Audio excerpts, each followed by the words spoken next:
I'm Patrick Faraday. Today we're going to talk about the Warren Report, conspiracy, the magic bullet, and the smoking gun. Anyone who was alive during the Kennedy assassination remembered exactly where they were when they heard that news. I was a sophomore in high school, and when the announcement came over the PA system about his death, I remember running home in the pouring rain and watched television for the next 3 days non-stop. Today I'm going to cover the Warren Report, the facts on the Warren Report. Pay special attention to this. You believe in the Warren Report. You believe that Lyndon Baines Johnson, the Vice President of the United States, had absolutely nothing to do with the assassination. You believe in the magic bullet. You believe the emergency room doctors at Parkland Hospital, who dealt with gunshot wounds all the time, said all the gunshot at the president came from the front. But you knew they were wrong because the Warren Report did a 26-volume study on it. You believe that Dr. Hume, who did the autopsy in Washington, D.C., not Dallas, had never done a murder autopsy before. But he was called Commander Hume, so he knew what he was doing. And he burned his autopsy notes after the autopsy because it was the right thing to do. You believe that Jack Ruby, who loved John F. Kennedy, only reason he killed Oswald so Jackie would not have to come back for trial in Dallas. And you believe that our government would never, ever, ever lie to us. Conspiracy theory means there's more than one shooter. Well, the Warren Report said the only one shooter was D. Harvey Oswald. To prove there was another shooter, you have to go look at two directions. If any hot shots came from the front, multiple shooters. And if we have more than 3 bullets, multiple shooters.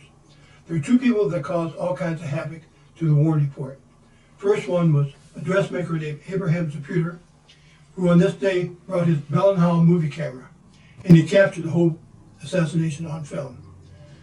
The Warren Report said that the shot from the head pulled his head forward. But if you look at the Zapruder film, his head definitely goes to the back in a violent direction. In fact, Jackie went on the trunk of the car to grab his brains. The second person that caused problems was a car salesman named James Tank. He was stuck in traffic. He got out of his car and stood by the curb by the triple underpass. Well, one of the bullets missed the car completely, hit the curb, threw concrete in his face, caused a little bit of blood. So now we got a problem.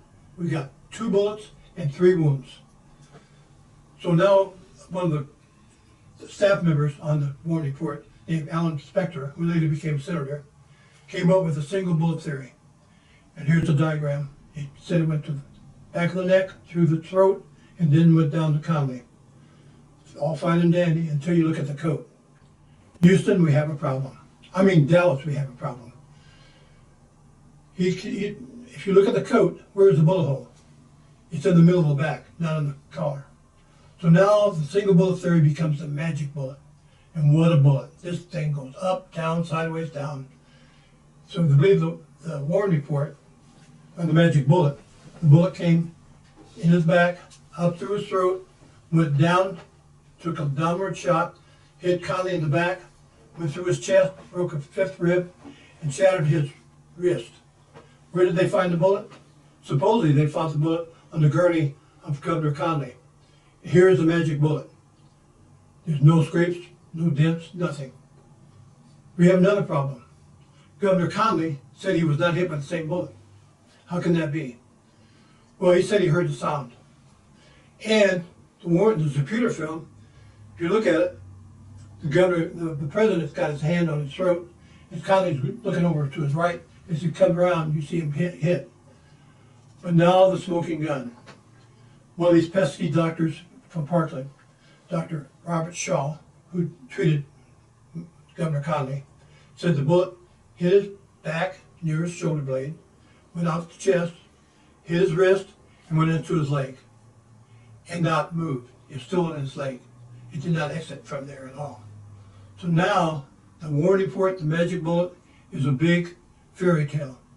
It was false from the word go. Let me quote from Gerald Posner, who was a strong defender of the Warren Report, from his book, Case Closed. Well, case closed. I'm Dr. Robert R. Shaw, professor of thoracic surgery at Southwestern Medical School. Because of my position, I accepted the responsibility of taking care of Governor Conley following his injury. I want to say at the outset that the condition of the governor is quite satisfactory in view of the injury that he has sustained. He seemed to have been struck by just one bullet, which entered the right posterior chest, close to the shoulder blade, and coursed downward along the chest wall, taking out and fragmenting a portion of the fifth rib on the right. The bullet then emerged from the chest, evidently struck his right wrist, fracturing the lower portion of the right radius, and then entered the left thigh where it was spent. The thigh wound is trivial. The fracture of the radius should heal without difficulty or without further disability. Our major problem was the sucking wound of the right chest wall, because in making the wound of the chest, the fragments of the fifth rib became what we refer to as secondary missiles, and these caused a considerable amount of tissue damage in the point where the missile emerged from the chest. When the wound had been enlarged in order to remove damaged tissue, the lung could be inspected. It was found that there was a tear in the middle lobe of the lung, which had to be repaired. There was also a small hole in the lower lobe, undoubtedly due to a small rib fragment. This was of no consequence.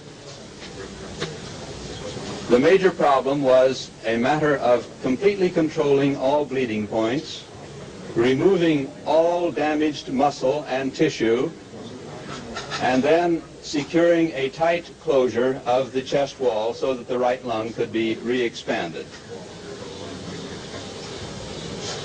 The governor's condition was good during all of this. He was perfectly lucid before anesthesia was started.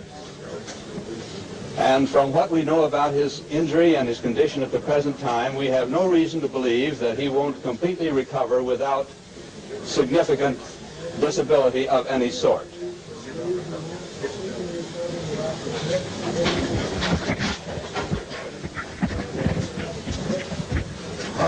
Now reporters who are standing here have asked for questions. Will be required to stay in the hospital here. I wonder how long he will be required to stay. He will be in the hospital. It will be determined more by the clearing of the bruise to the right lung, and I would estimate that this would be in the neighborhood of 10 to 14 days. This doesn't mean that this injury will be completely clear by this time, but at least we should have a good idea as to the trend of the clearing. The trend of the clearing, whether it is clearing or not. Yeah. They asked the governor, a reporter asked if the governor knew the president was dead. He said they didn't tell him. No. They're now asking, is he out of surgery and resting comfortably in his room? Care of the compound fracture of the right radius. As soon as that is finished, he will be taken to the recovery room, where he will be carefully watched until he has regained all of his vital signs. Now, his vital signs are good now, but we like to observe them for a period of time. This is a routine measure until blood pressure is stable, respirations are satisfactory, and until the governor is fully recovered from the anesthesia. In other words, he's fully conscious, responding rationally to questions. They are asking now if a bullet was found in his leg. The bullet is in the leg. It hasn't been removed. This is a very insignificant factor, though. It will be removed. Left eye. But there's no significant injury to the left eye. Before he goes to the recovery room. It was asked, when will it be removed? Then I asked him, will he stay at this hospital? The doctor says it will be advisable. Has it been definitely determined one bullet? Really a reconstruction of what must have happened, but assuming, of course, that we know that the governor was in a sitting position. We know that the wound of entrance is alongside the shoulder blade here, that the wound of exit was here. We speculate that his arm perhaps was about in this position, and that it fractured his arm here, and then went on with him sitting into his left thigh. This is a matter of trying to reconstruct the trajectory of the bullet. He was shot from above, and he was in a sitting position. So we feel that this is all one bullet. That no, that's... The question was asked, did the lung collapse? However, don't stress that point. The lung can be easily re-expanded. It's like a balloon. You can let it down and blow it up again. What are the chances of complications for a man his age? The lung is now re-expanded. Was he getting a large quantity of blood? Was he given a large quantity of He blood? had lost approximately 1,500 cc's of blood. We counted in units, 500 cc's to a unit, and this is what has been given back to him.